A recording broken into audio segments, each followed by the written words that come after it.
and she is Jenny, hello. Hi. my college mate studying physics. She is my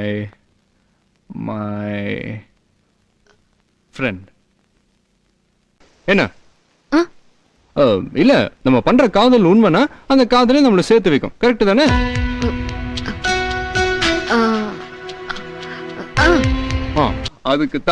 அதுக்கு தான் சொல்றது love given எந்த கமிட்மெண்ட்டும் வச்சுக்க கூடாது. இப்போ என்ன பாரு, நான் எவ்வளவு ஹாப்பியா இருக்கேன், எவ்வளவு சந்தோஷமா இருக்கேன்.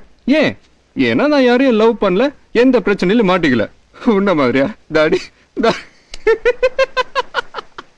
சிவா, லுக், மனசுக்குள்ள வருத்தத்தை வச்சுக்கிட்டு வெளியில சந்தோஷமா இருக்கிற மாதிரி நடிக்கிறது பாக்குறதுக்கு முட்டாள்தனமா இருக்கு. சிவா, இது யாரு? ஃப்ரெண்டா? நோ சான்ஸே இல்ல. பின்ன லவ்வரா? சீச்சி.